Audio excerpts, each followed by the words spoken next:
Excellent. All right. Thanks for joining me, Matt. So for those of you that don't know Matt, online coach, nutritionist, as you can tell, extremely successful in the gym by his pure size and everything. Now, we're going to dive straight in. Now, speaking with obviously your partner, Alex, also a PT. Yep. You're not a huge consumer of caffeine, which is quite an No. unusual one for the gym community and the fitness community. Can you run me through, is that from a health standpoint, or you just believe that, you shouldn't need those sort of stimulants as well? Yeah, I mean, not necessarily a health standpoint, more so that I'm a very hyper responsive person to caffeine, and going from a PT background, starting early mornings, when we resting in the middle of the day, and then again working at nighttime, I found if I had caffeine in the morning, I couldn't rest in the middle of the day, and then obviously with the early mornings, middle of the day, and nighttime, I like to nap. So I would nap in the middle of the day, then get back and train at night, or go back and work at night again.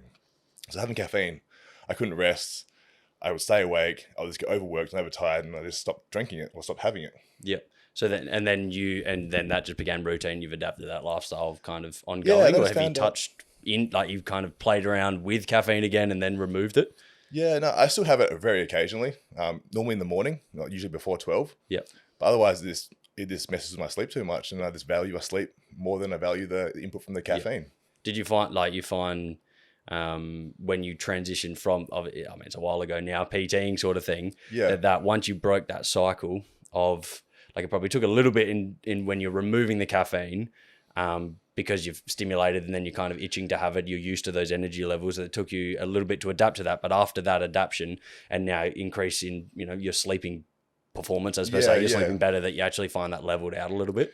Yeah, I guess overall energy is much more consistent on a general basis. So you don't get as many highs and lows as you would when I was having caffeine, when you get the peaks and the troughs. It's more I'm more aware of how much energy you're going to have throughout the day, and it just stays consistent day to day. Yep. And I can use it as a boost if I absolutely need to. So once a week, twice a week, if I need a bit of caffeine boost, I have a big day ahead or a big train session, I'll take it. But usually a small dose, 100 milligrams or less. I'll get a good response. Train hard, work hard, whatever the case may be. And then don't have it again until I need it again. And you find you get like 100 milligrams, like for, what's that, 1.5 coffees, maybe 1 1/3 coffee. Like, it's not a huge dosage in comparison to the 350, 400 milligram pre-workouts. But because you're not having it consistently, you find that that's a pretty big stimulus still. Absolutely, yeah, huge stimulus. If I have a regular coffee, I'm off my chops a little bit, buzzing out from it. So it needs to be a small stimulus. 100 milligrams is large for me, just because I don't have it very often. For people that aren't as disciplined with not consuming caffeine as often, what is kind of like, I mean, you're a lot more well-read on these sort of topics and things like that as well.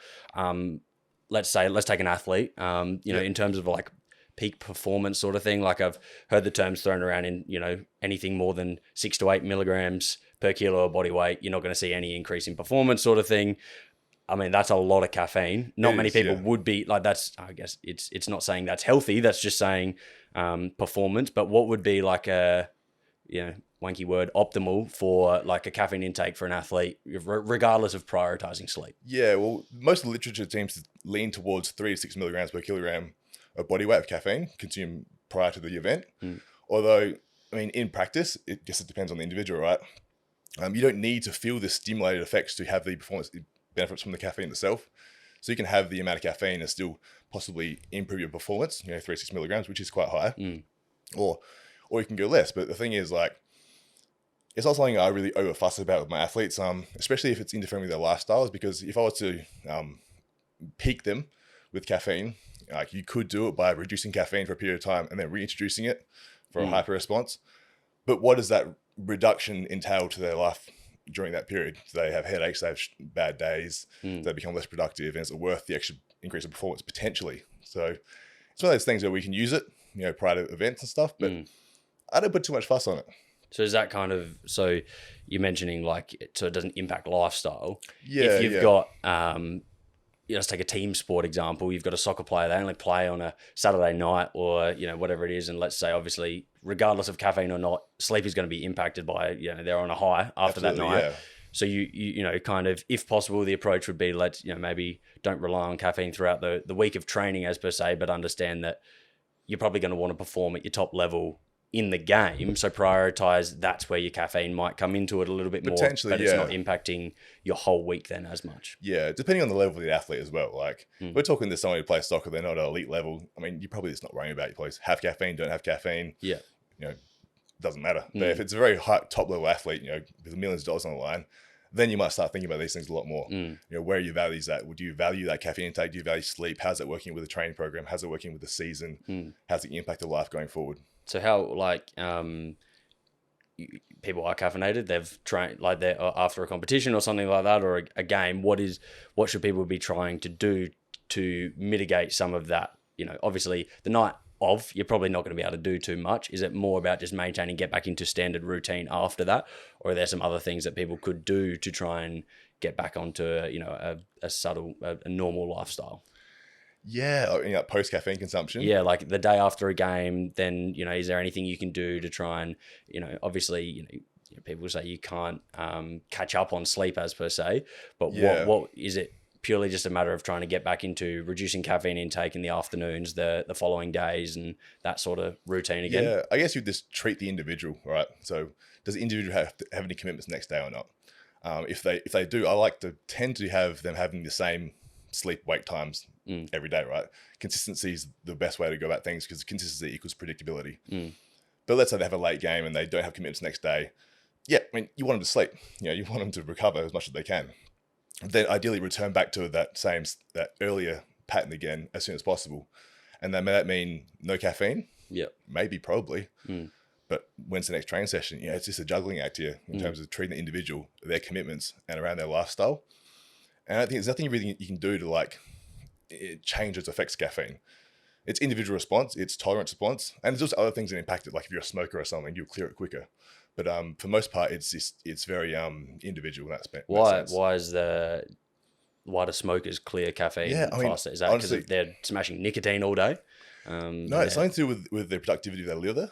Like their liver can clear, that gets used to the smoking. I mean, don't quote me on this one, but it's active, it's hyperactive, and it can seem to clear the caffeine quicker if you're a smoker, rather than you're not a smoker. Not condoning smoking, obviously. How do you get caffeine out of your system? Smash some ciggies the next day. Like, really good. Now, you recently did a post then switching to, you know, we mentioned nicotine. You recently done a post on nicotine and for performance of bodybuilders and things like that. Pros and cons, obviously, someone's going to scream highly addictive. Is that something that appears in everyone? Or is it kind of a case, like you said, with the caffeine, case by case based on tolerance and all those sort of things as well? Obviously, individual variance is always in play. But it is addictive. It is addictive in nature. But that comes again down to the individual personality traits of that individual, how much they're using it, why they're using it, and how frequently they're using it. It does have a shorter half-life than caffeine, so it is in and out of your system quicker than what caffeine is. What's the half-life of that? Off the top of my head, I can't remember. A couple of hours. Okay, so almost in half, roughly. What's caffeine, 4 to 5 or so? About 4 to 5 or so. Again, varies depending on the person. So a shorter half-life essentially means you can get a stimulant boost, and a different type of stimulant boost potentially later in the day without impacting your sleep. It also can be used in synergy with the caffeine as well. And also other potential uses with bodybuilding or performance in terms of like reducing appetite, potential fat burning, potential this other sort of energy-based benefits from it too. So similar to caffeine in that sense. So itching really on the 1% is even less than 1% in terms of those sort of things. Like if you're relying on a substance like that for decreased appetite, you probably have other issues at hand that will play an enormous amount more into your fat loss. Yeah, it's not like, I want to start losing fat, I'll start taking nicotine. Yeah. It's like, let's address the big rocks Still first. eating Macca's 4 times a day is not going to help. Yeah. I mean, it's more this like end of prep, bodybuilding prep scenarios where you're starving yourself and you just need to edge off the appetite a little bit more. Potentially. I mean, you have to use it, right? Everything's an option. Yeah.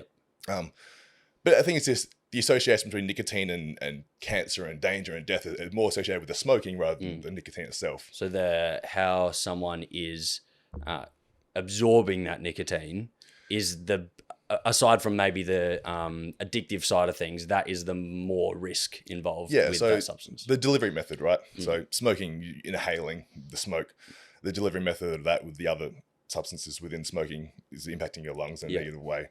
If you consume nicotine via gum patch or whatever other way you want to consume it, you won't get that same negative impact from the smoking. Yeah. You still get the nicotine, which can obviously still lead to problems down the line if you become addicted to it and become, dependent on that and overconsume it to a degree. But you mitigate the risk, right? Yeah. So what, I mean, it sounds like a bit of a stupid question when talking about addiction of something, but is the addiction of that substance inherently bad? Like what, like people run around saying, I'm addicted to coffee. And it's like, okay, you have 1 or 2 a day. It's probably not going to kill you. If you're relying on nicotine on a daily basis, as I'm sure it's not just athletes either. There's probably a lot of people, like I know a few guys that I follow in the business sort of world that say they take nicotine on a daily basis for focus, for prolonged days, or like you said, when if for you use caffeine and when you've got a big day ahead. Are there other negatives and potential side effects of that? Yeah, I think it comes down to the individual and where that point of consumption lies. Like, right, most people have coffee in the world, right? 2 cups a day is generally the average consumption of most people in the world. The person's having 10 cups a day, they may start running into problems, but people with 2 cups a day are not running into problems. Similar thing with nicotine. If you have once, twice a day, you probably won't run into problems. But if you're having 10 times a day, you might eventually run into problems. Yeah. But what health consequences are going to come up? Depends on the individual, depends how long they're taking it, depends on their response. It's not overly inherently bad, so to say, but it could potentially be bad. Yeah, just gets a worse rap as a result of cigarettes. Same with anything. Because it's like seen as the main ingredient as per se. Yeah, but it goes back the same with the overconsumption of anything or overuse of anything you do, right? It's like people bundle sugar into being really bad for you. Yeah, whereas, like if you're having, multidextrose or something like that in your drink, it's like, well, that's not inherently bad because the rest of your diet's looking really good. It's kind of it depends sort of scenario as well. Yeah, exactly. It's always depends scenario. What are your requirements? How much are you having? Where's that fall in that level? I mean, even at the moment now, I'm drinking carbohydrates. Yeah. If some other person was drinking carbohydrates like me, it may lead to eventually weight gain, obesity, diabetes, health consequences, right? Yeah. So where for you, that's an easy way to get extra calories in. For someone else, removing that drink would be an easy way to remove calories, as per se. Absolutely. So to then get to their health goal. Yeah. So reduce health risk for them, maybe improve health for me or towards my goal. And then, anyone that, maybe watches a Joe Rogan or something, or Andrew Huberman, like say things like Alpha GPC or these other nootropics, and are they they're seen as a stimulant as per se, much to a lesser extent, or L-tyrosine, all those other sort of substances as well. What, in terms of like, do they have effects of half-life? Do they have as large of an effect on sleep as a caffeine or a nicotine or anything like that? Yeah, I mean, not so much. But then again, I don't necessarily dive into these things too much because it's just not of concern to me.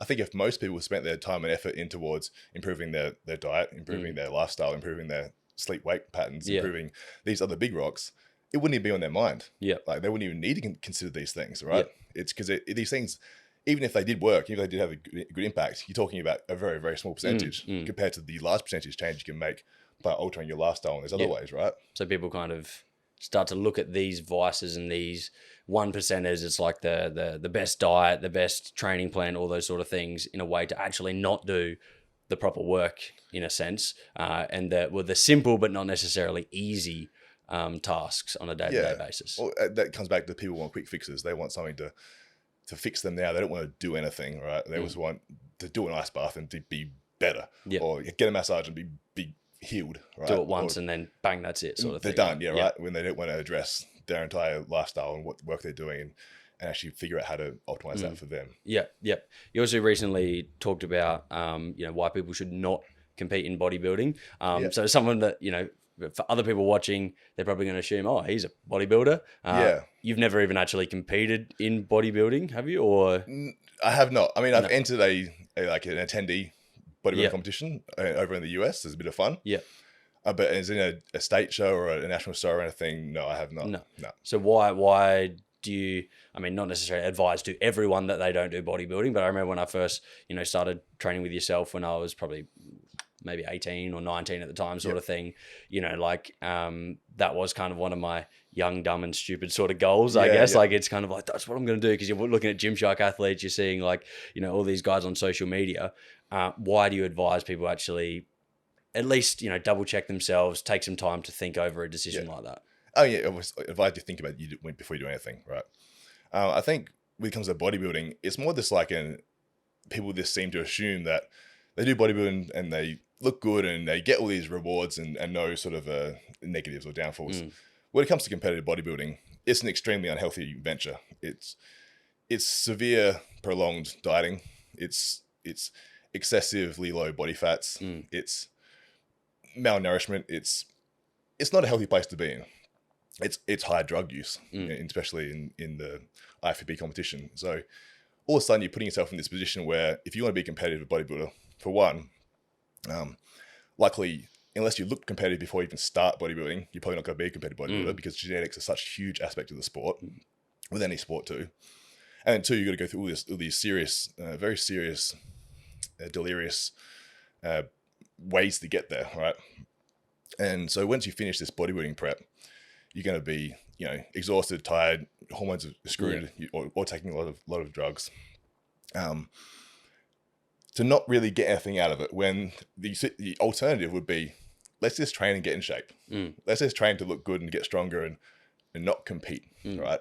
That being said, like if you got a great structure and you want to take it to the next level, go for it. But I think for most people, I'm not sure if it's a fad or if it's something that appeals to the bodybuilding community, but it's just not realistic for their lives, for what they're doing, especially if they have like jobs and families and all this stuff. It's a very selfish sport, and people seem to get the wrong idea about it. Yeah. So obviously you've touched on drugs, performance enhancing drugs, all those sort of things. Especially if you're going IFBB or you wanting to go Mr. Olympia and all those sort of things as well.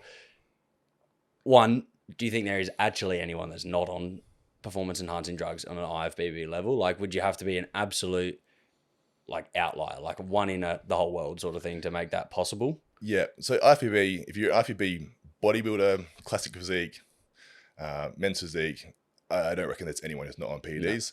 No. For women, I reckon bikini athletes can get there without using PEDs, but every other category, no, they'll be using PEDs. Yeah. And then in terms, there's a huge stigma around you're going to die at 40 if you take performance enhancing drugs. Once again, the answer will be, it depends on what you're taking. A trend versus test is probably, and the dose and all, how you're, what you're doing, managing bloods and seeing not even necessarily a GP, but someone specific that really has the knowledge of these substances as well.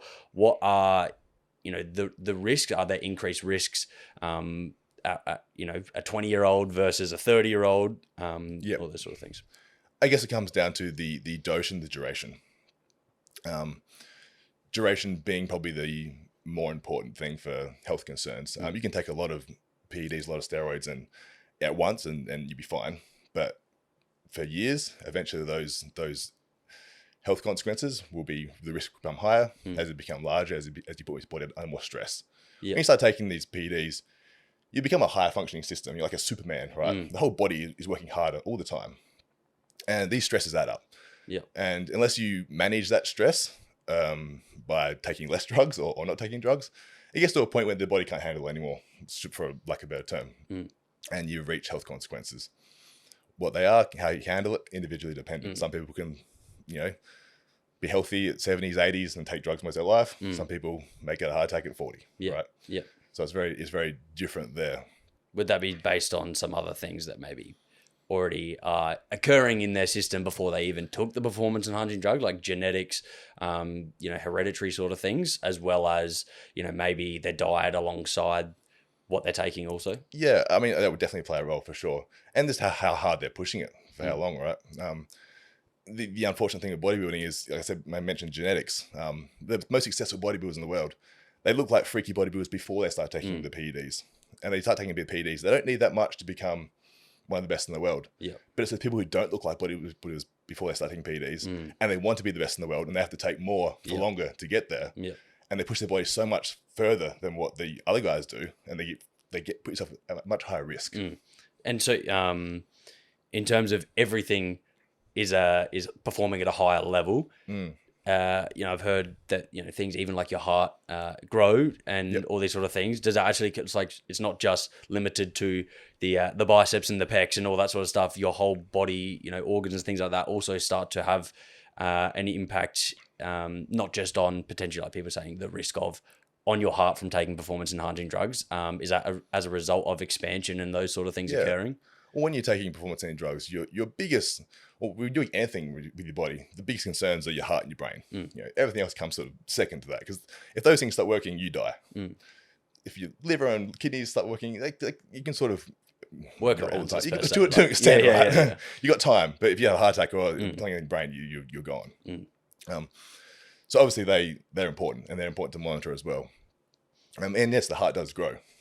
It grows without taking steroids too. If you're an athlete and you're training very hard, heart's pumping blood to the muscles, heart's working, it's adapting.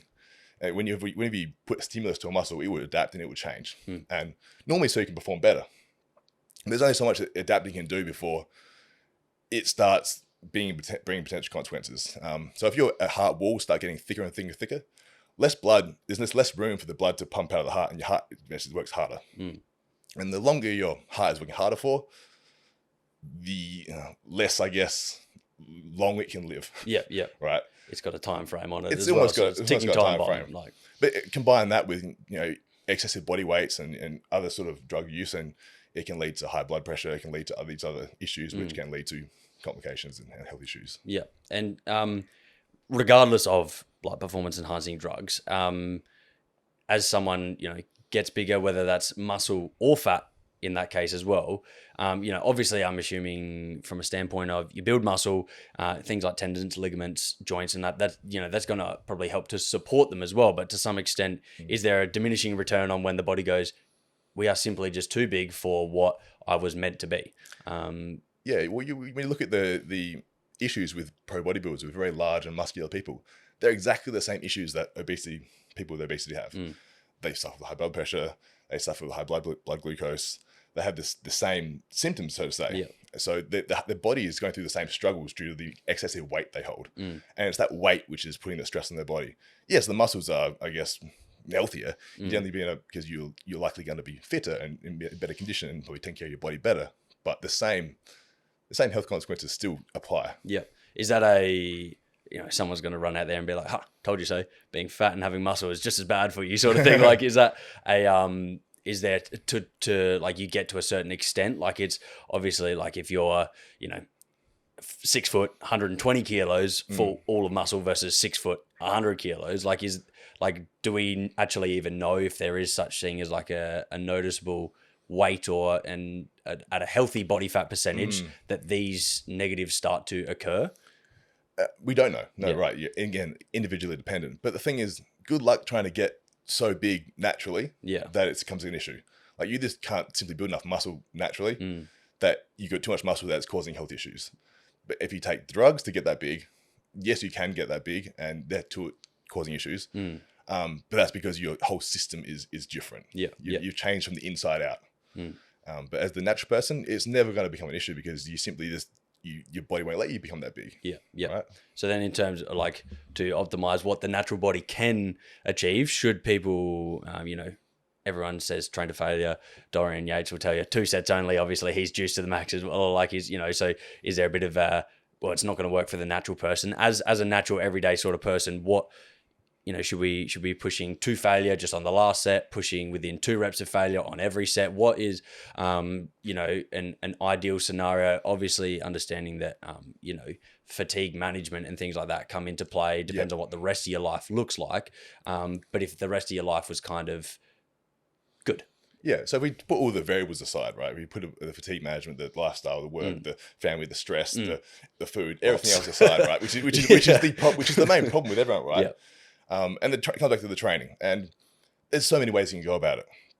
But at the end of the day, you just need to provide a stimulus large enough to elicit growth. Does that stimulus need to be to failure? Doesn't appear so. Was failure going to hurt? No. Should it be close to failure though? Yeah, I mean, in my opinion, it should definitely be close to failure. Most of the literature is leading towards close to failure, with a lot of failure results studies showing more results. But again, that's not taking into consideration, when you take into consideration total volume, total workload, all that stuff. The problem with failure is people don't know how to go there. So as a PT yourself, if you have someone that's new to the gym, it's quite hard to get them to experience how much you can push their body and where failure is. And most people just don't get close enough. And some people get too close and they end up overtraining. So it's about finding that spot where you can constantly stimulate muscles, get close enough to failure, or even failing occasionally, and progressively increase that load over time. If I have a client who doesn't hit failure once in a week and once in training sessions a week, but the next week they're still increasing their lifts, I'm pretty happy. Yeah, cool. They got stronger that week. You know, all good for them. So more so maybe, I mean, once again, it's breaking away from understanding that we're not going to notice these things necessarily day by day, week by week. Even it might take a longer time frame to realize whether someone is adapting. But if you're finding you're like, I'm stuck on 100 kilos for, I don't know, I mean, it could be 4 weeks. You know, maybe you want to change things into less than that. Then maybe you might review the intensity of their sessions. Yep. But then you also might want to review, are they doing too much, which then means they can't actually hit the proper intensity in those sessions because they're so fatigued and not recovered. Yeah. I guess you start using these outside objective measures, right? So are they getting stronger? Are they gaining weight? How are they feeling? How their muscle soreness, their tendon soreness is going. Look at those and then assess their intensity after that. So if they're gaining weight at the pace that you've set for them, if they're getting stronger, obviously don't touch it. If they're not getting stronger, they're not gaining weight. And again, nutrition, other variables aside, okay, let's see what we can do with training. Maybe it's training more, maybe it's training less. Yeah, it seems like maybe it's increasing the intensity here. But that's something that you need to work with your client about, is a one-on-one basis, and you figure that out individually. And it's really hard to put a broad term on it in terms of, I think generally speaking, you have to train hard. Yeah. And hard is open to interpretation, but you got to be pushing it. And the simplest way to, I guess, get that across to people is just say, train to failure, and then you'll probably be training hard enough, as long as you're not interfering with the following sessions outcomes in terms of soreness and stuff like that. So in terms of overtraining, I mean, a lot of people will tell you it's not real. I feel like it's pretty obviously real. If anyone has done, well, maybe not even just, is it a better term might be, you know, your whole life is overdone, as per se. It's not even just overtraining, like, because it could be an element of sleep, nutrition, hydration, even poor relationships. If you're constantly having, you know, and then causing to high stress at work and all these other things coming into play as well. It's actually like, maybe you're doing too much life, like too much stimulus in general. Would that be more accurate than it's specific to the training and maybe the sleep side of things itself? Yeah, obviously the entire lifestyle plays a role, as you just mentioned. But the way that we normally can adjust that, because lifestyle can't often always be changed. They're working X amount of hours that they can't change. They might have kids that they can't change, you know, these certain responsibilities. Then maybe their sleep can't be changed. So the thing we can change is training. And if they are constantly sore, tired, you know, can't actually have the energy or focus to perform workouts, well, the only option is they're overtraining. And even if they're not doing much training, they're overtraining. So you need to reduce that training volume in order for them to progress and actually feel good about themselves. The whole idea about going to the gym is to actually feel better, be a better person. Yeah, regardless of, oh my goodness, I put a centimeter on my bicep. It's like, hey, life's a little bit easier now because I'm training. I'm a little bit healthier, whether I can see it or not, as per se. Like the pants fit a little different, all those other factors that come into it. Yeah, and that's the thing we try to get across as trainers, is that by adding training to your life, you should be, it shouldn't feel like you're adding extra stress. You should be feeling better and stronger and more energized by adding in the training rather than feeling more beat up for most people, right? Yeah. And then drifting away from a general population sort of person, what can someone that, you know, you've got yourself an athlete where maybe that is their career, they are getting paid to do those things. What other tools can people be using? Sleep's good. They're just absolutely buggered. Like it's something seems to be, and coach is not going to let them, you know, take the day off or anything like that. And there's other things, then can you lean into some 1%ers that if you're looking at everything else and you feel like you're ticking those boxes that you could be applying on a daily basis? So once you've covered sleep, nutrition, all the basic big rocks, I think the biggest 1%ers to look at is, from my point of view anyway, is just find things that individual enjoys and finds relaxing. So whether that's going to a sauna, whether it's having an ice bath, whether it's taking a massage, whether it's doing any sort of these therapies that may be shown to, you know, improve, you know, enhance recovery. They got to like it. They got to enjoy it. They got to find some sort of way that it makes them feel better. If they go into a massage and they get beat up for half an hour, they feel like crap. They're sore. They come out of it like beat up. You know, that might not have improved their recovery. Right. So more thinking from a mental recovery standpoint as well. Start to lean into that. Like, you know, the same person one person gets beat up in the massage, loves it. One person gets beat up and hates it. Yeah. Well, if you loved it, you probably still felt good after it, regardless of the exact same massage. Yeah, 100%. I mean, put them in a parasympathetic state. Put them in a state which is they're happy about, that it relaxes them, puts them in a state where their body's able to recover. Reduce stresses. If you can't reduce them from elsewhere, right? Yeah. And so, like, in terms of then nutritionally, meal timing, all these sort of, fun words that get thrown around. What do you find is order of importance to then tick the nutrition side of thing for, generally general pop and an athlete is going to be pretty similar, probably, I imagine. Tell me if I'm wrong, obviously, but it might be more towards the end of the pyramid or the line that those things flip order a little bit. Where do your priorities lie with Gen Pop clients? Total calories ingested, then protein intake, and then carbs and fats being the last thing. Supplements being behind that too. So if you can have somewhat level of control or management on your calories ingested, you can typically get towards the goal you want to go, whether that's muscle gain or fat loss. And that's most people, right? Yeah. Manage the calories ingested and absorbed. Usually on a day-to-day basis, it's probably best for things to be consistent. But you could even look into a weekly basis in this case too.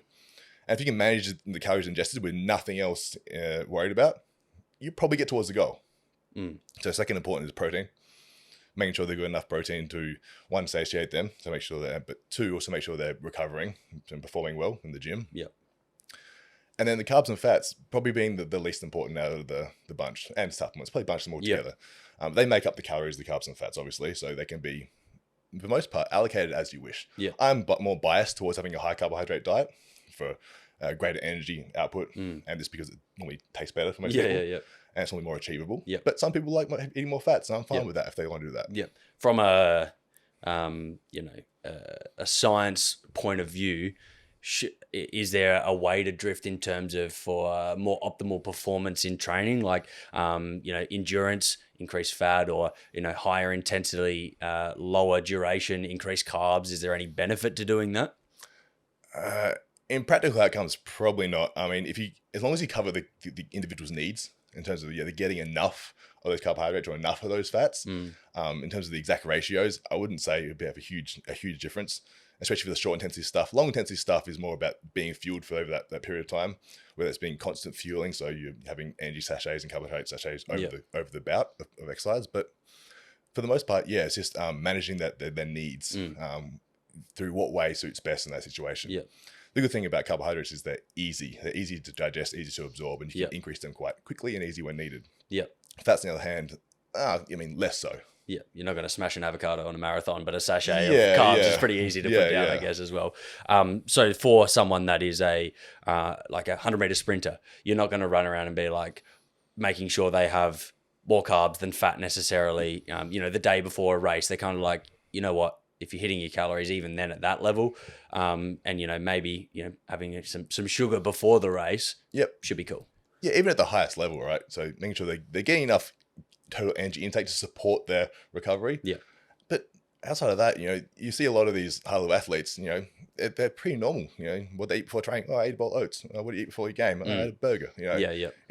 It's fine, and that's what they enjoy. That's what they like. Don't mess with it. Yeah, don't mess with it. Just leave it. Yeah, they're a pro for a reason, sort of thing. Like I guess it works. Like so it's okay. Yeah, I mean, unless there are PEDs in play. So if you're taking things like insulin and stuff like that, you need to make sure that the carbohydrates are in play, so you don't go hypoglycemic or whatever the case may be. Yeah. There's some of these athletes, but for the most part, just what they enjoy, what they're doing. It's normally pretty good. If you mess with it, you might mess with their mind state, their mentality, because in a high performing sport like football, basketball, golf, if your mind state's off, like that's more important than your physical state. You lose the game, you lose golf, right? If your head's not in the game, if you ate the wrong thing, if you ate something different and your head's just not in the game, that could be the difference between coming first and last. I guess you're overthinking things that don't even matter before you even step out onto the green and all that sort of stuff as well. 100%. Then for a general population, you obviously talked about consistency and potentially doing the same thing is actually better. And you talk about this quite a lot on your socials as well. Like you eat pretty much the same thing every day.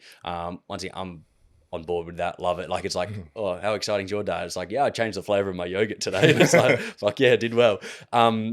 are there downsides to, once again, so that's going to be really cool in terms of, calories in, calories out. It's going to be way easier. Let's say you tracked for a little bit and then you got your right target. And from there, you're maintaining the same food. So therefore it's a bit easier to eyeball things a little bit as well. Yeah. Are there downsides to that from a nutrient point of view? If you're missing things, like how should someone structure that? Yeah. I think a best case scenario, you have a consistent diet but it still is variable to a degree, right? So let's say your diet has, X breakfast, X lunch, and X dinner.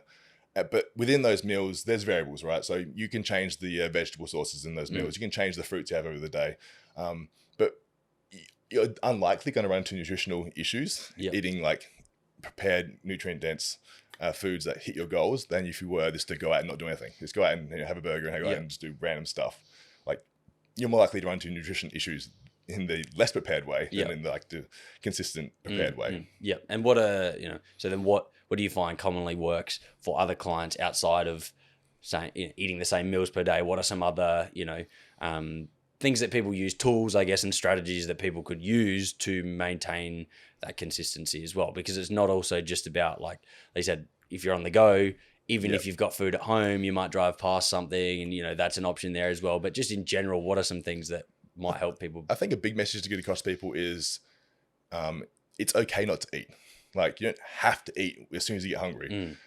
People be driving home like, oh, I'm starving. It's like, if you waited half an hour and you got home and just had a regular meal, you want to stop past and go to donuts and a Snickers bar, right? Yeah. You can be patient. You don't have to eat every few hours, right? Yep. So that's the first big thing. But keeping it as simple as possible in terms of like, sort your lifestyle, suss out your work hours, see where you can eat for most of your life, which is breakfast, lunch, and dinner. 3 meals a day is fine. And then once you've got those 3 eating slots, it's kind of hard to mess up. It's when you start introducing more random foods and random slots, which is, I guess, it's life. And you can accept that. And if you want to prepare, things to bring with you, you can do that. But for the most part, I think the best thing is less snacking and more just being patient. Yep. And then in terms of finding like so some people are going to be like, well, I can't prep at all sort of thing. And then they're falling in the need to have to get maybe sources of food on the go that aren't as calorie kind. I mean, there's a lot out there now. You got to find on every bloody corner, there'll be a low carb this, low fat that. It doesn't necessarily always mean it's, low calorie anyway.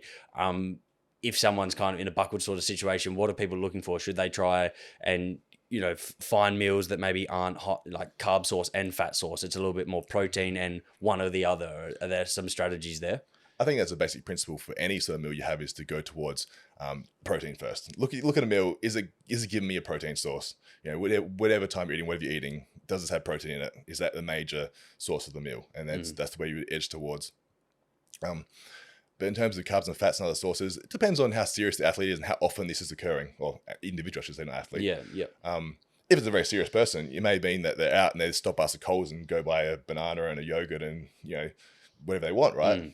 If they're less serious, you could stop at a cafe and make the choice of what they want. But again, ensuring that they understand that all their choices are leading to the life they live and leading towards the progressional goals they're going to achieve. So if they're eating out often and they keep choosing this thing, which is very high in calories, they have to accept that that's potentially impacting their life in a negative way and considering changing that. So say they go to a cafe every once a week or twice a week and they get the pancakes and they're finding it hard to maintain weight. Yeah. It may mean that they might have to change that, have that every 2 weeks and go the eggs the next time. And it's make little changes like that in terms of just looking for more protein dense foods as their main go-to. Yeah. Is that from a benefit of more satiating as well as just higher nutrient quality, muscle recovery, all those sort of things? Typically speaking, the higher protein meals, yes, more satiating is one thing. Normally, they are a higher nutrient density in terms of vitamins and minerals. And usually, it's less calorie dense overall, which can all lead to, I guess, a better day or a better week or lifestyle. Those people that are struggling, like driving home from work, 30 minutes till you get home, I just can't make it home. Like, do you reckon that's more habit based, and so that's something that over not that far into the future of breaking that sort of, I'm still going. I'm going home, and once you get home after like maybe a week or two, you're like, I noticed how I've never actually been hungry on the way home in the last like week now. Like it's improved just because I saw it out. Is that a big player, just habit based around food and timing? Well, our hunger signals are environmentally based as well. So like, this is why I like to keep things consistent, because if you have a lifestyle where you're eating at 8 a.m. in the morning and midday, then 7 p.m. at night, and you do that for a while, you start getting hungry at those times. So if you stop past, like I said, Macca's every day or every second day, you probably start getting hungry at that time and knowing that the Macca's is coming. But yeah, I guess if you could break that and just bring that hunger signaling an hour later or whatever the case may be, that would definitely help out, right? And how you can break that, maybe you have to leave work earlier or later, or maybe you have to have water in the car or something to distract you. Drive a different way home. Do something different to help you break that, and then establish a new eating time. Yep. I guess that's kind of leans into, I know a really powerful thing I find is when people, my clients, they're like, I'm moving house, like I might wait to start till after moving the house, or all these sort of things. I'm like, I see that as an awesome opportunity to be like, you're changing your environment. Don't establish new habits in that environment. Well, don't establish old habits in that new environment. Try and rebuild new habits from the get-go. So, like the food that you're buying, because then it's a habit to just go into that cupboard when you get home, all those sort of things as well. Like you said, the route home, you're changing where you're going if you've moved locations from work. Yep. Do you find that could actually be a better time to change is when things are already changing? Yeah, absolutely. I think no other time than now is a better time. But if you're already having change in your life, of course it's a better time to go for it. If it's a hard time, you can go for it. I mean, a lot of the patterns we do change, they're not necessarily hard to do, in terms of like they're not physically hard to do. So if you're trying to go through this change, and especially if it's a patience thing, you simply just hold off. And just keep going by your new lifestyle. But we said in changing environment, changing houses, changing jobs, people underestimate that, because that's a huge thing that happens in people's lives, and that can change everything. Yeah. Like I said, not in the nutrition, but their activity, their lifestyle, their workouts. It changes a whole lot. So that's something you have to consider, especially as a personal trainer. If someone's moving location or changing jobs, how's that impacting their recovery? How's that impacting their energy levels? How's that impacting their life moving forward? And what changes are going to happen regardless. So what changes? How can we make the changes the best possible? Yeah, and I guess then it's like the constantly wait for change. Wait for a settled life. It just doesn't happen. Like it's I'll do it after Christmas, but then before you know it, it's Easter, and then before you know it, it's Johnny's birthday, and then you're like, oh shit, now I'm back to New Year's again, and the cycle repeats itself, sort of thing. Yeah, I guess so. People settle because they're happy, and they don't want to change, and they wouldn't be settled if they didn't want to change. Yeah. So that's an interesting point. So they didn't want to settle if they wanted to change. Sorry, my bad. Yeah. But I guess so then lies the priority sort of game as well. It's like you would have had so many people, I imagine, I'm the same, I want to lose weight, but nothing else would indicate you actually want to lose weight. It's kind of, whether it's a peer pressure sort of thing, whether it's a social sort of pressure, like no action every day do you make to actually instill any change. Yep. Therefore, it's probably actually not a priority. No, not at all. And this is why all those fads work. Well, they don't work. They sell, I should say. All these fads sell is because of that reason, because people want these things, they quote unquote want these things. They don't necessarily actually want that lifestyle that embarks with that change. Yeah, I guess they sell the easier side of it. The first 6 weeks is probably a little bit easier or whatever. And then I get, it's rapid, it's fast, it's the silver bullet, as per se. Do you think rapid though is actually a bad thing? Like I've kind of changed into thinking that maybe rapid's not a bad idea for some people. Yeah, I personally love rapid tactics, mainly because it sets the person up from a psychological point of view to positively keep attacking that goal if they see results. Yeah, because most of the time people just don't see anything and they don't make enough change to see stuff. And because change is slow. And like I said, if you wanted someone to lose 20 kilos, if someone comes to you, I'll lose 20 kilos, and you'd be like, oh, okay, that would take you 2 years. They'd be like, no, I'm good. See you later. But if they lost 2 kilos in the first week, it's like, okay, I can keep doing this. Yeah. There's still a 2-year goal. It's not any quicker, but they've actually seen some change, and they can maybe keep pushing towards it and accept that it's going to happen for the rest of their life, this goal, not just 8 weeks, 10 weeks. Yeah. So more about kind of breaking that goal down and being like, well, like in your head, to lose 20, you need to lose one first, and then you go to the next one. So it's kind of being like, set those goals on the smaller timeframes, and then you're still going to find yourself at the 20 eventually. But then along the way, the person after 15 kilos of weight loss might be like, I'm kind of content right now. Like, I'm happy. But, like, how often do people actually achieve the number they first set out to be? One, maybe it was unrealistic, just in general, not lifestyle, or not because they didn't want to change. They just didn't have 20 kilos to lose. So what, like, other strategies to try and mentally get someone, whether this is with a PT or on their own, to get through that journey a little bit easier?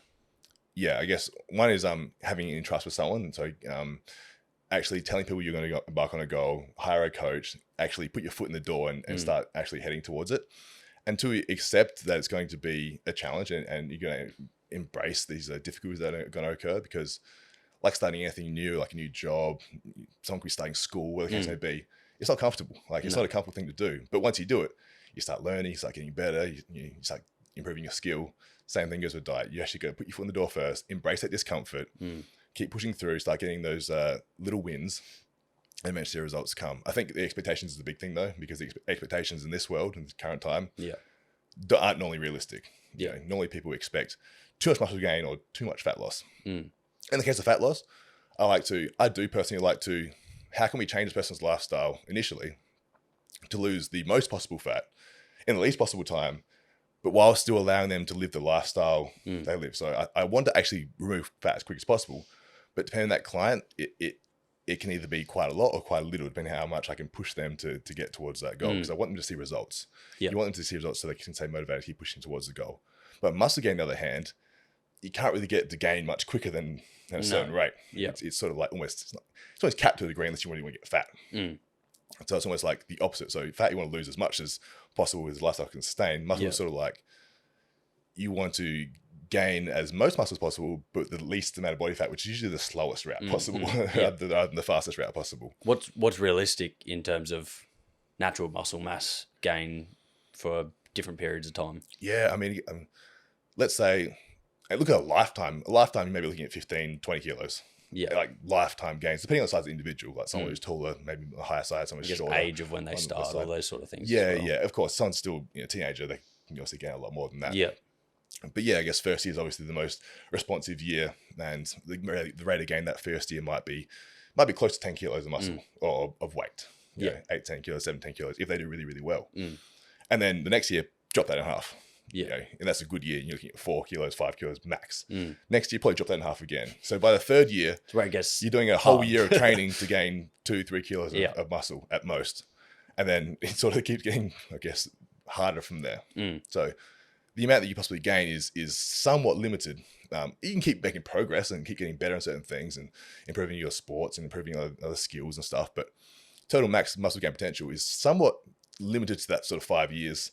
And then you're scraping for sort of bits and pieces after that. And for someone that is maybe about to start their journey and they're about to get started in the gym and all these sort of things, should you take the approach of kind of doing as little as possible that gets you the results, or should you be like, do as much as possible to maximize to get that upper end of 10 kilos of muscle gained in the first year and not leave anything on the table? Well, it's interesting though, because that first year, you don't have to do much because you just respond. So you either start doing anything in the gym and you start actually building muscle. And the further in that training cycle, the further in that training life span, it becomes harder and harder to gain that muscle. So you have to do more and more to extent to gain less muscle. So the start, you could go balls out and try, but you probably won't gain a whole bunch more than if you just got a little stimulus, ate a little more food, and move forward.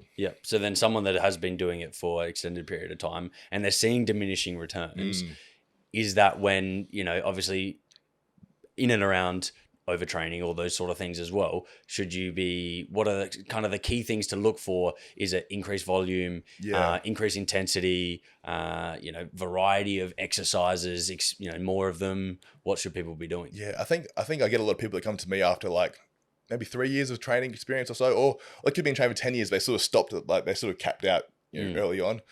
And normally, for the most part of people, it's just they haven't stuck to something consistently enough for a continual period of time for long enough. So like, if I got a client who's been trained for 3 years or so or longer, but they're stuck on this certain size, and I know they've still got more gains in them.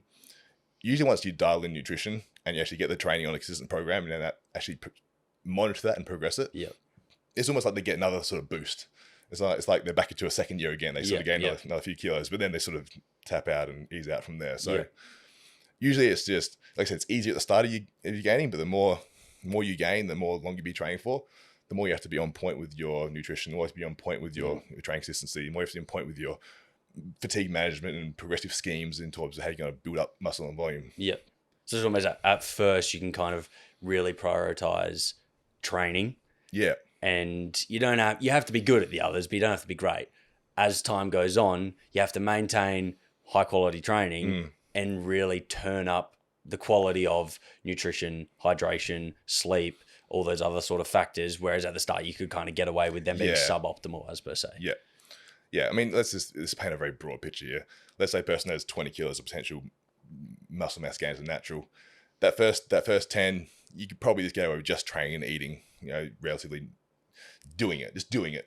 But then for the next 10, it's going to be the nutrition, the sleep, the fatigue management, the programming, the supplementation. Yeah. You can look at things into you can look into meal timing, things like that. Anything little percentages, recovery modalities and stuff like that. That will be the next bunch. So focusing on training as an initial focus, 100%. You won't be able to find many people who can start embarking on their muscle gain journey who are willing to even capable of understanding progression in training and nutrition and lifestyle and sleep and all this stuff at once. It's just too much information, too much overload. They won't be able to do it. But if you can be focused on training first, get them going through that. Okay, you get that training underway, you're pretty good at that now. Let's start working on the nutrition slowly and getting your protein intake up, and then let's work on your sleep a little bit. Let's work on your lifestyle here. Then, that takes 2 years, to actually understand that and be able to get a grasp on that before they have the capability to actually really engross and comprehend it. Yeah, I guess it's similar that you can make like massive correlations to, say, like a business owner or something like that as well. Like when you first get into business and you've never done any form of business before, maybe you start with product development and then you're like, oh my goodness, I don't know how to do tax. So then you have to become a bit of it or do these accountant sort of things. And then you got to, like, if you tried to do every layer of business at once, you're fucked. Like it's not going to work that well. Same with, these sort of changes here as well. Like you're not going to be the best at training and nutrition and all these sort of things optimal. Over time, you're going to find what works a little bit better for you. And you're kind of just like guiding yourself into the perfect scenario. Yeah. Pick the lowest hanging fruit, actually start making action where even that action's poor action, sometimes it still works. And you're right. It's the same with any endeavor, whether it's a business, whether it's learning a sport, you don't start, playing basketball and learning every single skill at once. You learn to bounce the ball right, and you learn to shoot the ball, and then you sort of get better at all the intricacies of the gameplay and the playmaking setup. So. Yeah. Now switching back to nutrition, social media is an absolute clusterfuck of fitness, nutrition advice. You got carnivores, you got vegans, you've got all these sort of like extremes on both sides. Yes. Do you take the perfect extreme is carnivore to vegan sort of thing? Should we really, is it kind of, let's listen to both of them because they both have good points and find ourselves in the middle somewhere? Like what's your advice around dealing with that mess, I guess? As an individual and as someone who is always expanding the industry, I always try to take an unbiased and open opinion to everything that comes new to me. But for the most part, it's hard to really determine what they're arguing. Whether arguing is it for health, or arguing is it for some sort of morality, is animal cruelty stuff. But at the end of the day, can it be implicated in someone's lifestyle and executed for the long term? Yes or no? Can you eat like a vegan for 30 years and do you enjoy that? Yes or no? If the answer is no, don't even try it. Don't go. Same with the carnivores. Are you happy only eating meat? And you tell me, right? Yeah. But for most people, it's a mixture of both, and that's just appears to be the best way to go about things. Yeah. So from disregarding morals, ethics of animals and all those sort of things as well, from a health standpoint, can it be healthy to be a carnivore and healthy to be a vegan long term? I'm sure it can be. I'm sure it can be healthy because when you look at all these studies, the main indicators of health markers usually come back to, is that person controlling their weight? if they're controlling their weight, they normally remain healthy to a degree. All that health marker skewing in terms of when you're looking at the processed meat studies, sugar studies, any studies, it's usually directly associated with the weight gain. Weight gain goes up, obesity goes up, health problems come into play. If you can maintain weight, normally your health problems are relatively low. Yep. Is that, and then would that start to shift a little bit if you started to go away from the whole food approach? Obviously, well, not necessarily, like I'm pretty sure like an Oreo is vegan or something like that. But if you took like a very plant-based vegan, like a very out of the ground sort of food, very fresh produce from both sides, I guess. If people start to then drift into the more very processed foods, very highly palatable foods, outside of the fact that that leads to an overconsumption, is there a risk involved in that, or is still kind of, once again, the big thing is weight, but it's hard to say. It's honestly hard to say. As long as the adequate vitamins and minerals are met for basic needs and function, and as long as that person feels okay, which they might or might not, I'd say for the most part, the health risks are still relatively low considering calories are in control. But is it something that I would want to risk? Probably not, even though there's not much direct research to say you should or shouldn't. It just doesn't seem like an idea I'd be willing to go towards. But for the most part, when you do eat these whole out of the ground sort of foods and less processing and stuff, typical feedback is they feel better, digest better, it's more satiated. It leads to less overconsumption, which is the big picture here. And less overconsumption leads to better weight management, which seems to be the biggest issue in this sense. Again, sorry to repeat on that one, but that's like sort of the overarching factor. Definitely. And I guess, I know personally, anecdotally, it's kind of, everyone's kind of like, low carb, tortilla wraps and chicken and everything on social media, all these recipes sort of thing. And it's like, I know personally, I'll have a tortilla wrap or whatever, even no matter what's in it, you could have the healthiest sort of things in it. And I'm like, I kind of feel a bit shit after eating the tortilla wrap. That doesn't mean it's inherently bad, but it's kind of like, there's a lot of foods that these sort of more processed foods are less likely to leave you with higher energy levels and all those sort of things, which would then lead to, maybe the decrease in performance and those other aspects in your life as well. Yeah. But you might even find whole foods that give you that same feeling, right? If you eat something, you feel this stomach hurts, you have a bit of intolerance to it, you feel tired, you feel less productive. I mean, that can downstream to your lifestyle being not what you want it to be, and downstream to negatives, no matter what that food is. But for the most part, that generally occurs with those hyper-palatable foods, those hyper-processed foods, which usually is in combination with overconsumption during that meal, because you got a hyper-palatable, hyper-processed food, like a fast food takeout or a big greasy burger or pizza with a shake. Like it's typically very high in calories. It's typically high in fats, high in carbs, low in protein, and it normally trickles down to feeling overly full, overly discomfort in the stomach, and discomfort in digestion, which can lead to discomfort in health. And then you mentioned like a highly greasy, fatty burger, all those sort of things as well. Something like a salt or the red meat specifically, seems to get a bad rap. Is that more so because it's in conjunction with a Macca's? Like it's, those salty foods are generally more highly palatable and you're eating more of them. Therefore, the person is more likely to maybe be overweight, and that's where the health issues arise from. Not salt is bad, like, in the dosages of most foods. Yeah. I mean, for one, again, overarching factor is the progressive weight gain. But two, the sodium in those foods is quite much higher than what you think. Because if we consume table salt, we put table salt in our food, the amount of sodium in table salt, it's not like 1 gram of salt is 1 gram of sodium.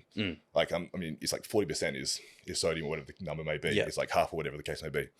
So you put on 2 grams or a teaspoon of salt in a meal, it's like a ton of salt, which is only like half that in sodium. But if you go and have a Macca's meal, you've got twice that amount of sodium within that meal, and it doesn't even register as salt. It's like sodium. You're not just poured salt on your burger. If you visually saw how much that was, it's a lot more than what you think. And the high sodium intake still is linked to high blood pressures and health concerns, usually with obesity as well. But it's something to consider, especially if your blood pressure is a concern, to reduce salt intake. And that normally isn't reducing the amount of salt you put on foods. Normally it's reducing the foods you choose to eat. So then someone that's not eating those foods, is there benefit to adding salt to your food? Usually, because most foods, I guess if you don't eat out, you don't eat processed foods, there's not much salt in them. Yeah. So adding salt, especially if you're a high performing athlete, you live in a hot environment, you sweat a lot, you excrete a lot of fluids. Adding salt is definitely a thing to consider, especially as a larger or bodybuilder as well. Yeah. And then seed oils, they're getting the rap at the moment, they're getting a bash. I'm going to assume there's going to be a high correlation to just obesity as well. Once again, the link between what foods you're eating that have lots of seed oils in them, it's probably the foods that you're going to eat a shit ton of. Yep. I mean, it all ties back to it. Yeah, seed oils, sugar, you name the bad rap that comes up. Look, most of the cohorts that look into these studies, the population-based studies, they're looking at self-reported large cohorts of their intakes. And to get high intakes of these things requires a certain amount of consumption, a certain type of consumption. And that usually is high consumption, high processed foods. Usually those individuals are overweight. And that leads to us thinking, oh shit, the seed oil is leading to the issues. But it's like, oh, is it really the seed oil? Yeah. Look at that population. What are they doing? Are they active? Are they overweight? What's their lifestyle like? How can we dissect this study? And I'm not saying it's a bad information at all, but is it practical information for someone to take home and implicate that way, or can we just look at it broadly? Is that common in studies and things like that? That once if you let's take say an artificial sweeteners or something, and what's the kind of thing? 8 liters or more of the equivalent of whatever that is in aspartame is dangerous a day or something, like ridiculous amounts. Like, it's once again tested. How do the studies actually tell you what these things are? Like, what these people, how much weight they are, what sort of BMI they are? Like, is that a factor? Like if you have a control study, which isn't necessarily a large cohort study, it will list down the people's, usually their age, their weight, their gender. Yeah. So you can understand these variables and know what they're in play. But whether they're taken into consideration in their results is another story, another question. Who funds that study, where it's being published, why it's being published. It can also be a factor there too. Yeah. But yeah, like I said, in the aspartame or other sweeteners, in the toxicology studies or reports, it's this very crazy amount, which is actually directly acutely dangerous. But, is that long-term consumption leading to other behaviors or other patterns, or correlated in terms of like you're having the Diet Coke, but you're also having a large fries? Yeah. So like it's one of those things where it's like, is it the Diet Coke or is it that person's lifestyle? Yeah. It's really hard to dissect sometimes. And then I guess what's better, a liter of full sugar Coke or a liter of no sugar Coke? And it's like, probably the no sugar. Like, it's really hard to argue against that. It really is hard to argue against that. Yep. And then so when taken to, what if someone like, you're not consuming those sort of things? I mean, you wouldn't run around and being like, well, you should just start consuming, those sort of no sugar, artificially sweetened sort of beverages as well. But there's no real inherent risk to having a Coke no sugar on a Friday night. Like, it's not going to kill you. Yeah, no, absolutely not. Like, I mean, from what I've seen and from what I've observed, it seems to be something you can do with next to no consequences in the amounts that we consume. It's not leading to overconsumption of calories, which is, well, it could be leading to overconsumption of calories if that led you to eat foods which also had high calories, but the drink itself is not leading to overconsumption of calories. So for weight maintenance, it can be a good idea. But if you don't like them or you don't enjoy them, I wouldn't tell you to go have them. Right? Just go by your life and go what you want. Like, I sometimes have them, sometimes I have full sugar. It depends on my needs and what I want at that time. Neither is bad, neither is good. They're just things. It depends. Yeah. It's like that, like it's for someone like yourself that's, very on par with your nutrition training, like all that sort of stuff, like one full sugar drink or a beer or whatever it may be for someone, like, it's, who cares? But if you're that person that's smashing Maccas every day and you're doing all these sort of factors, then that might start to be like, hey, that's probably going to be a good idea to look the other way and go artificially sweetened or make other adjustments to your lifestyle as well. Anyway, it's hard to see, especially for like when people look at these influencers or bodybuilders or very hyper muscular people. Like, I could eat a donut every day and it's a drop in the ocean for me. Like, it wouldn't really impact my calories intake that much. But for the 60-kilo female watching that story, I doubt she'll be able to eat the donut every day and maintain the physique that she wants. It's like a whole meal gone. Like, plus some. Yeah. So it's just understanding accepting the individuality, accepting that not everyone's requirements are the same. Everyone has different requirements. some person may unfortunately only be able to eat 2,000 or less calories per day to maintain weight. Some person may be able to eat 4,000 calories per day to maintain weight. So how much, for the 60 kilo person, then obviously you could have the same 60 kilo looking person next to each other. How much of genetic factors or, metabolic rate, all these other things actually, and hormones have an impact on someone's ability to lose weight? Because there's people that I'm assuming, and hide behind those things as a reason why they can't lose weight when maybe it doesn't affect them as much as they think. And then there's people that maybe genuinely are affected by these things. What's the prevalence of that? Yeah, interesting one. Because let's say we have two people, identical weight, identical body fat percentages, identical muscle mass, identical heights, two females, let's say, young, 60 kilos. The amount of actual physical differences, possibly like genetically, in terms of the amount of calories they burn, in terms of their BMRs, metabolically speaking, the variance is very small. Now, let's say they're very different genetically. Their hunger signaling, their mental state, their lifestyle, everything else can definitely change how easy that person is vastly to the way they consume food and gain weight. Also, considering like the variability in terms to when you increase someone's calories, you have some people who spontaneously increase activity, and some people who don't. So one person, let's say they're eating 2,000 calories of maintaining weight, you feed them another 500 calories, they might still maintain weight. They start moving more throughout the day. You add 500 calories to them. The other person, they might start gaining weight, a kilo every week, or half kilo every week. They might start gaining weight. So it's more those other factors that are involved, not the straight up genetic sort of physical adaptations, but more like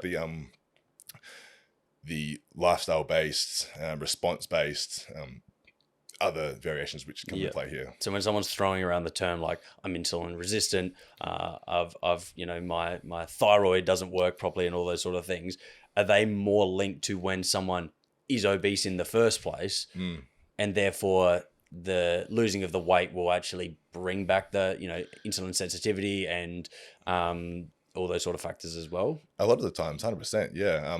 The thyroid's a bit of an annoying one because if someone has underactive thyroid, it's not making a huge impact on their total daily energy expenditure. It might be a couple hundred calories or so, which is still something, but it's not huge.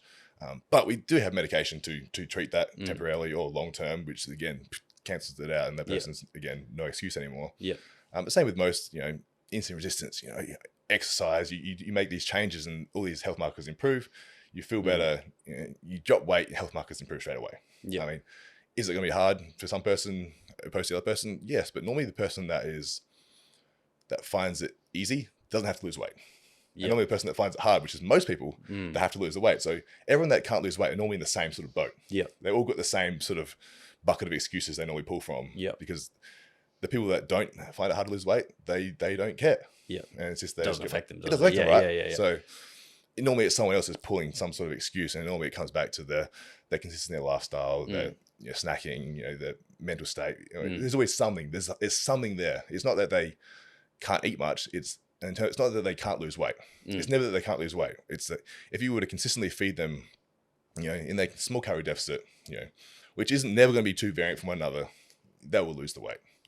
And then the people that are having, maybe they're obese in the first place, you said once again, you've got sometimes like same person, different weight, like everything else in their life could be pretty similar, but maybe, are there common themes that you find with clients that they've been obese since a child? Like these habits are very long-term sort of habits, or, I've noticed, how many people out of COVID have come and been like, I got fat during COVID, do you find it's consistently more of a childhood sort of teenage like thing?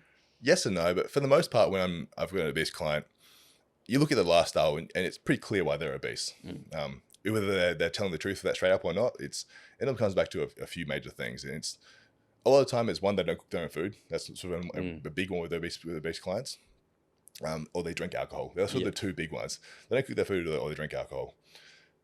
Let's say they do cook their food and they don't drink alcohol, and then you go dive a bit deeper, and that can be challenging at times for sure. So the not cooking your own food is kind of like you don't know what's in your food a little bit more, like because not every menu has calories and all these sort of things on it. That's the greater impact of the not cooking your own food. Yeah, and the fact if someone's eating out quite often, restaurants or whatever you go to, Even though we sort of mentioned before that you can have healthier choices, you can do things certain ways. The food they present is designed to be high palatable. Yeah. It's higher in calories. The food that you eat out is normally too high for especially females or shorter females to maintain weight on. Yeah. Because most meals you go out for dinner with, you're looking at 1,000 calories straight up. You pick any main course, you're probably looking at 1,000 calories. And if there's a female trying to lose weight who's shorter, that's half their intake or more. Add a drink to that, add a dessert, add anything else that day, and they probably won't lose the weight. Throw a cocktail in, and then it's like boom. Yeah. 1,400 sort of thing. Like they're not far yeah. off. So how does alcohol then affect people's ability to lose weight outside of it's a calorie? Are there other factors? People will run around and be like, oh, it's because you can't burn any other calories until the alcohol's out your system or something like that. Like, what are the impacts of the alcohol on fat loss or muscle gain for that as well? Yeah, I'd say the biggest overarching factor here is just the impacts it has on one's mental state in terms of their choices they make, either that following night or day or moving the next day, and how they feel afterwards. So normally it's they're tired, they're less motivated, they don't want to go to the gym the next day, they're just blur. Yeah. And that's the biggest thing, aside from the calories in itself, which are just, I guess, quote unquote, empty calories. They're not providing you with much sustenance. They're not satiating. They don't give you much energy. They don't repair muscles. They're just very much there. Because despite being a macronutrient itself, alcohol, it's never listed anywhere because it doesn't really do anything for you, apart from maybe have a good night. Like it's... Yeah. And that comes down to individual choices. Like, how much do they value the alcohol? Because most of the time the alcohol is putting a pretty big dent in the other side of things that they may value. So if they value alcohol X amount, but they want to get fit and healthy X amount, they really need to decide how often they're going to consume alcohol, because that's quite a lot of potential negatives on that other goal. Yeah. How often do you ever tell a client that you don't, maybe they do need to lose weight or whatever, and you kind of go like, it's actually maybe not the best time, or, because I think it was actually about another trainer I heard it online sort of thing talking about, maybe this is the one avenue where someone enjoys their life, like going out for food and drink, like they actually, maybe, then you could, argue, make changes elsewhere. Like if you hate your job and all these other things are kind of going downhill, do you sometimes get a client and you see that these other outside issues of lifestyle are really quite negative, and encourage maybe they take a path of, where possible, trying to change those things first, because this may be the last hanging bit of pleasure they're kind of seeing? It's a tough one, but I have before, yes. I have done that, because usually that leads to another path of enjoyment. So that will lead to the path of the self-development, the path of the improving body composition, body strength, body goals, and other relationships within that realm. So it's almost like a trade-off rather than an elimination. So you're still getting benefits. This cutting out kind of circles back. Like they do those things, and then they're in a better mindset to then lose the weight in the future as well. But whether that's a taper off, whether it's the cut out immediately, would depend. If someone's taking PEDs or steroids, I'm like, no, cut them out. Like, or don't take your steroids. Cut the drinking out, and we'll go ahead. Otherwise, this is not doing. Yeah. So it comes down to how serious the individual is, where their goals lie, and how we want to build them as a person. How much does that value bring to you from going out and drinking with your mates? Do you want to keep doing that every week for the next 30 years, or do you want to have this new life, which I'm proposing to you for the next 30 years? You decide. Yeah. And then in terms of framing that, it's that new life sort of thing as well. Do you find that the mindset of someone going into to maintain long-term fat loss, to maintain long-term, I don't drink anymore, I don't smoke, all those other sort of factors, it's almost about a personality change. It's not just, count your calories, lose the weight. It's like, no, we really need to mentally shift. And that's where the power, it's a personal trainer. Like you can't just be along the ride for, if you are seeing PT, some people do this on their own and they make that mental shift. But you have to look at the personable side of things and the person inside their head, not just what's on the plate as well. Yeah, absolutely. Treating the individual is just super important in this sense. And it's not often that you'll get a client or you get someone who actually wants to change their entire lifestyle because of this. But you do get them, and they do change, and then you find out at the end of the day, they've changed their whole friend groups, they've changed their lifestyle. But like we said at the start of this, if you're going to embark and become this new person, and start this weight loss journey or muscle gain journey, and you want to be this fitter, healthier person, what you're doing from the week one is probably what you may be doing for the rest of your life. Yeah. Like, even though the goal is to lose weight for the next, 20 weeks or a year or whatever, that it's still the same things you can be doing to maintain that afterwards. So that in itself is a change of lifestyle. That's going to disappoint some of your friends. That's going to disappoint, or impacts your work life, your social life, and it's going to be hard for some people and challenging, but some people it'll be quite a good thing. Because there's not many times I've seen someone who's embarked on this journey, they've changed, they've become this fit, healthy person, and they're like, oh, I miss those friends. Like, normally they don't like them anyway. Yeah. Like, it's normally like it's always a positive thing. They're kind of holding on to those people as a, I mean, I know as someone that's only 5 years out of school, whatever, like it's at 23, it's still a little bit unusual to not be drinking on the weekends. Like I drank at my sister's wedding and probably had way too much to drink. Other than that, I don't really remember the last time I had a drop of alcohol. Yep. Not because I'm like, haha, I'm better than you. Like but it's not a priority. I've got other goals and other things I want to do. But I noticed as soon as I started to remove that alcohol, friends, they didn't disappear, but they were kind of like, well, Jordan's not going to come out and go clubbing on a Saturday anyway. So like they just stopped reaching out, and that's kind of, it's actually a lot easier to see that fade off in some of those relationships for what they were. And then some of those people start to reach out and it's like, well, let's just get a coffee instead. Like, I'm totally cool with that. I didn't know you wanted it. Sometimes like you don't realize that it's not the person. They can go clubbing still. And you realize that then, they're still, you've got other similarities that you enjoy about each other too, to then still maintain that relationship. Yeah, I guess you build deeper bonds, you build new bonds. And I mean, I was similar. Like, I stopped drinking when I was like 19. It's been over 10 years. And I guess I lost a lot of friends, you could say, because I just didn't go out anymore. But a lot of those friends I kept talking to, and we'd build these new different relationships that rolled around health, that rolled around things we like to do, we rolled around other activities. And now those relationships are just much closer and better than the prior drinking relationships, and you can become not a role model, but people are sheep, they follow and they start to go, I wouldn't mind actually doing that a little bit. And then all of a sudden you're training at the gym with your friends. You're talking about meal prep, and you're talking about all these other things together because you didn't realize that they were waiting for someone else to take the leap as well. And now they're like, oh, fuck yeah, I'm going to do that too. Like, if you can be that one strong person in your friends group that just goes out and does it for a couple of weeks all by themselves, I'm sure one of your friends or two of your friends are going to start following you along, and they'll join in, and it'll be fun, and everyone make progress together. Yeah. And it'll be a great time. Yeah. Do you think that's a tool that people can use, weight loss, muscle gain, whatever it is? It's like, find someone else that wants to do it with you. Whether that's training, you might train a little bit harder in the gym, or it's accountability. Is that something you advise, or are there some downsides to that though as well? It's a little risky. Because you don't want to be dependent on that person. As soon as you become dependent on that person and they miss a session, they don't rock up, and then you don't go either, then all of a sudden you both, of the higher chance, you both fade off. Yeah. But if you're already doing it yourself and they want to join in or so on, it's all the better. But I think being reliant on a training partner is definitely something which is dangerous. Yeah. So like someone might find themselves, oh, you're not going today. Oh, I'll take the day off too. And then you start to snowball, and then you never kind of end up going. Yeah. But if you're still like, if you kind of go into that journey on your own and kind of separate their journey to your journey, sure. Yeah, and people might come and go next to you as well. That's fine. Yeah, and then you both know you got serious goals within that journey. Because if you go the journey together, and that person is, oh, I'll come this week, but they don't actually really care about their goals.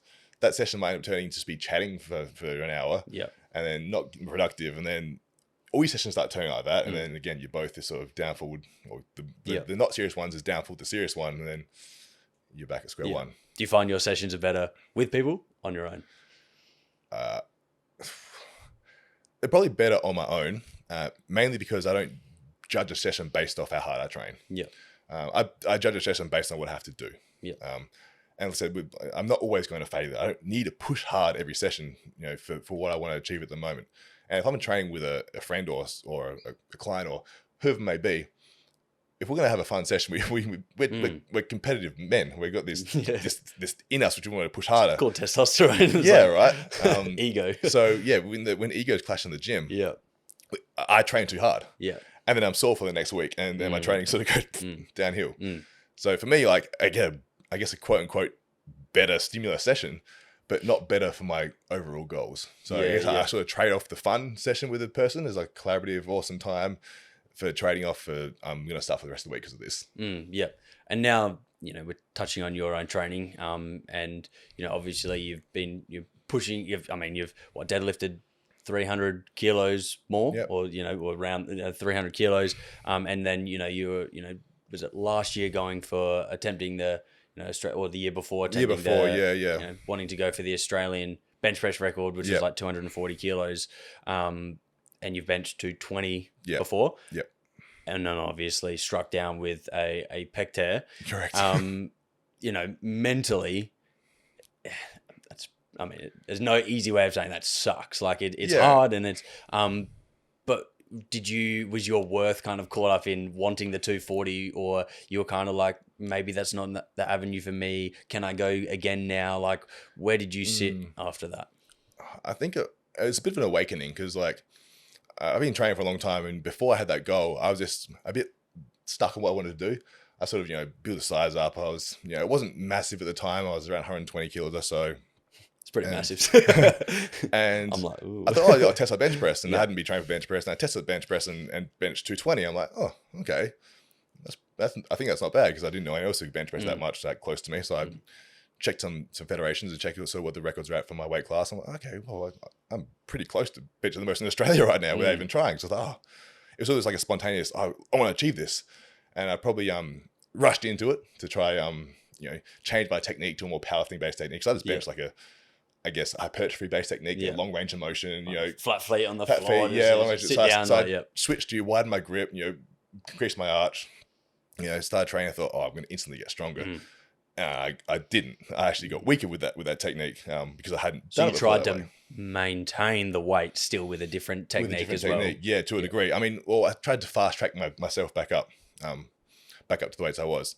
And actually, I'll go, when I tore my pec, actually, there's a funny story, because something I haven't told before is when I actually tore my pec, is going back and checking about 6 months later, I actually grabbed even wider again to what I'd been training from, because the bar knurling lines weren't the same width as the bar I was using before. So when I actually tore my pec, I actually grabbed another centimeter wider again when I was than what I had been trained for, which is already wider than my previous grip. Yeah. So there's just variables, a lot of variables in play here. But anyway, regardless of that, the pec tore in a time which I wasn't expecting it for the most part. But that also awoken me up that that I sort of jumped into that goal as it's something to achieve, to sort of prove that I've become big and strong, and prove myself to the world, like you could say. Yeah. But it didn't mean much to me. Yeah. Like, it was more this, I wanted to external show off sort of goal. Yeah. And then so after tearing it, going through the rehab process, which I actually really enjoyed. I actually really enjoyed rebuilding rehab. What is that process? What did that look like? Oh, I guess the first thing was gradually building, or resting, being in a sling, not moving for a while. Yeah.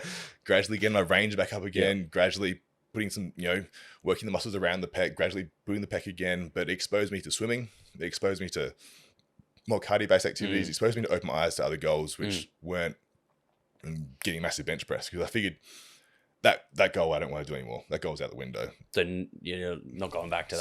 So I'm not going back to that one.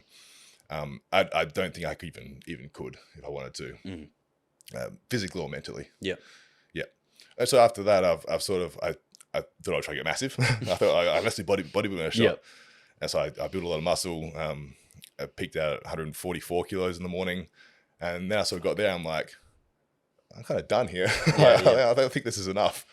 In terms of you're like, I don't actually enjoy it here, or there's no more growth here. It was kind of an empty goal in the fact that there was a ceiling, and unless you wanted to be to lean into dangerous, or it wasn't worth it. It was a combination of things.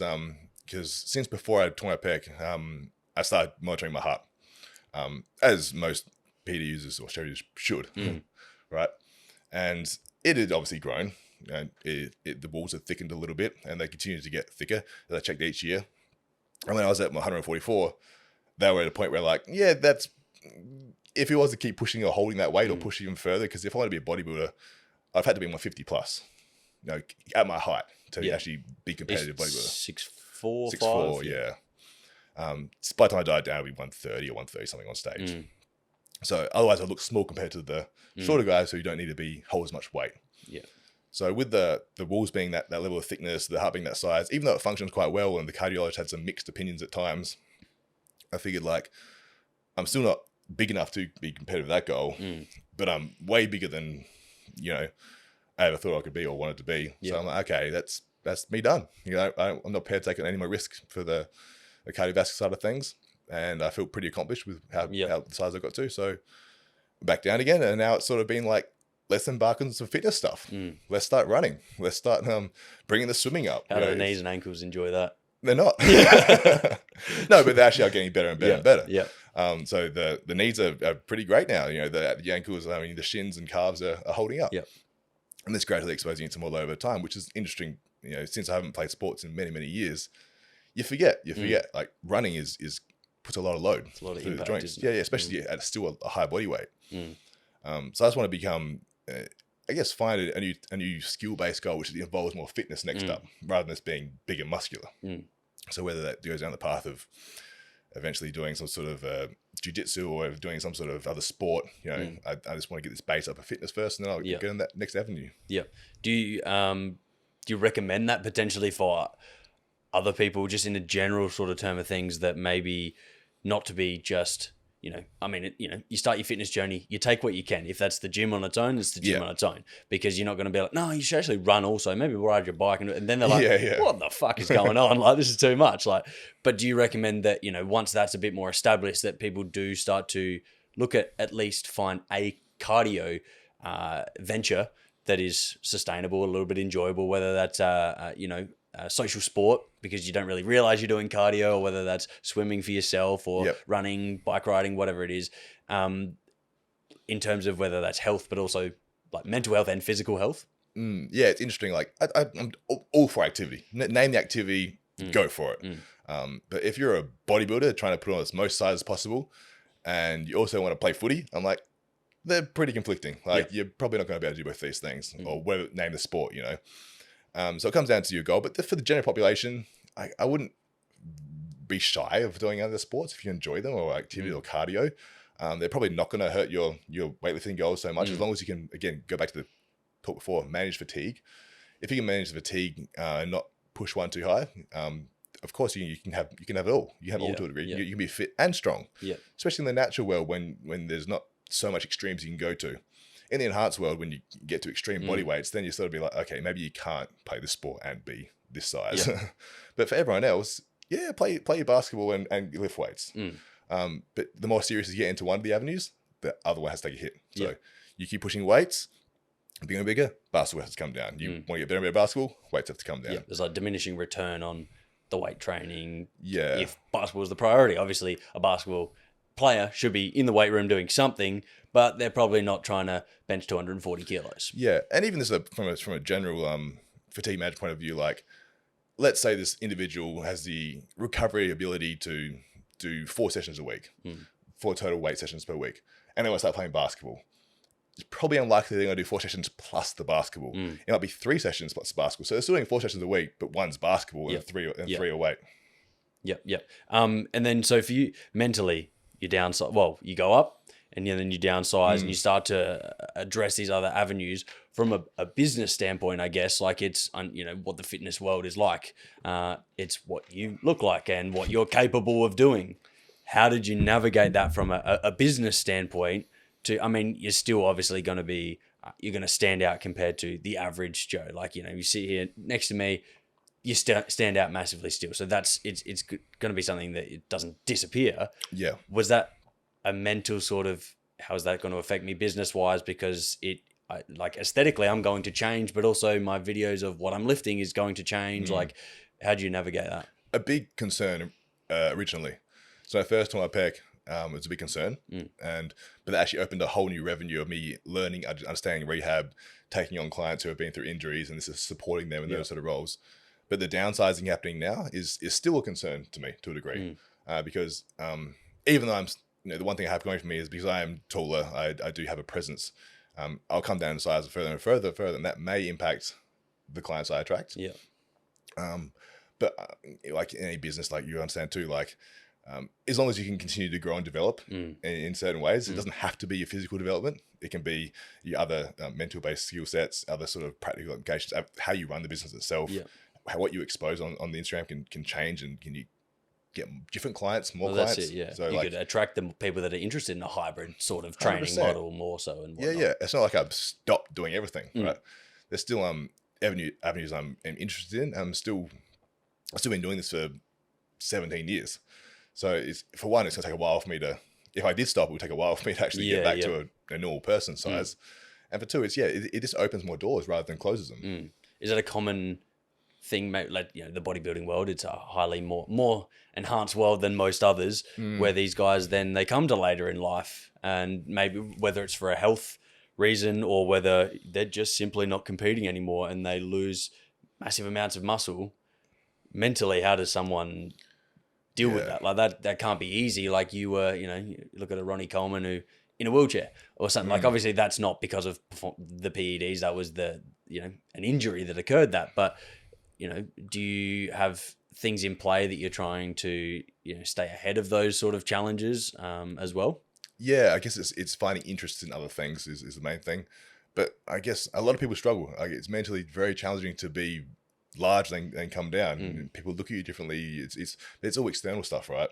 The internal stuff is your battle. That's one you have to try to figure out. But it's definitely a challenging thing, and people do suffer, and people commit suicide for this sort of stuff. It's a serious thing.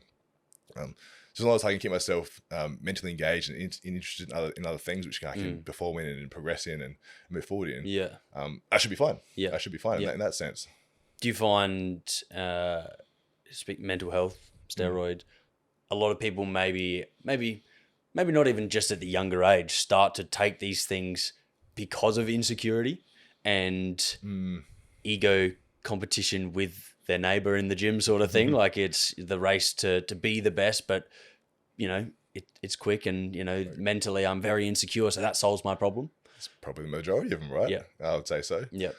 Even at the top competitive level, like they're all... Yeah. I mean, the top competitive level in any sport or bodybuilding, there's a very, very valid reason to use own. They can validate it quite easily. It was monetary gain then, at least, like career out of it if you're at that level at least, isn't it? Yeah, because if it's your career, if you make a living out of it, it's your source of money, income. It's important. It's definitely important to you. So obviously you would do it. But for everyone else, usually it's not their source of income. And usually it's just a spontaneous decision like, I want to get jacked, and what I do, I take this. Okay, I take this, and then they haven't thought about it more than that. Yeah, like that's where the thinking stopped. It's just like, this is how you get big. Take this, and then most of them got no idea what they're doing. Makes their life harder rather than easier, as a sense, because there's a lot more to think about now. Yeah, health-wise. Absolutely, yeah. And the thing is, like, most of them won't get results from it because they'll do it, for 10 weeks or whatever the case may be, and they don't realize that the people that they are aspiring to or want to compete against have been doing it for 5 years plus. Like it takes time to build muscle. It's just like the natural gains. Say it takes for 5 years to sort of get those sort of most of your natural gains. It's sort of the same with taking PDs. It sort of takes 5 years or so to get sort of those gains out of it, rather than just a few months. Yeah. So for yourself personally, do you have a weight goal that you're wanting to bring yourself down to? Is there a weight you've been advised from a health point of view for someone your height? Yeah. Well, the idea is to, I guess, drop as least weight possible, but restore heart function to as high as possible. Yeah. So reduce the cardiac hypertrophy down, whilst trying to stay as aesthetically large as I can. So that's why I'm sort of doing it gradually. I'll get my next scan in about a year, see how it's changed, and then I'll either have to go down further or stay, or I doubt I'm going to go back up again. But it'd probably just be like, how far down do I need to go to have my health in the point where I'm happy with? Yeah. And is there likelihood of, for someone that has used PEDs for not even ages, that there is long-term side effects regardless of whether you but people get themselves back to a healthy sort of level? Like, is there, the dude that cycles for 10 weeks, it's not going to make their balls stop working, in that sort of time period or anything like that? I mean, not to promote the PD use at all, because it's definitely a serious commitment that requires a lot of monitoring and other things to be done. you probably got 1 to 2 years to decide whether Yeah. this is for you or not. Unless you really did some stupid shit. Yeah. Oh, yeah. Which of happens. course. Yeah. I mean, it's hard to kill yourself taking steroids. Yeah. You can take insulin.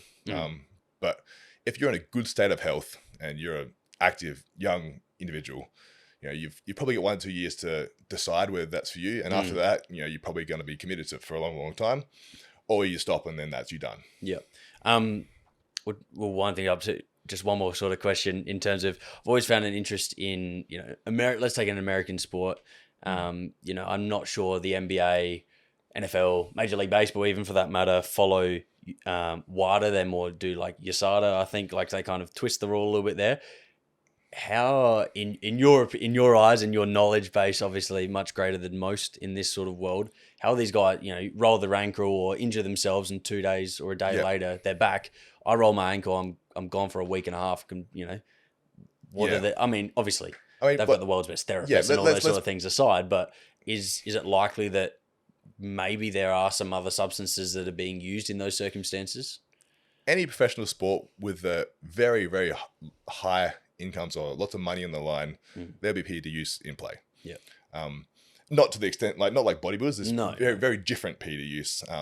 Human growth hormone, insulin, other recovery like factors will be in play for sure, 100%. Like, they're all in play.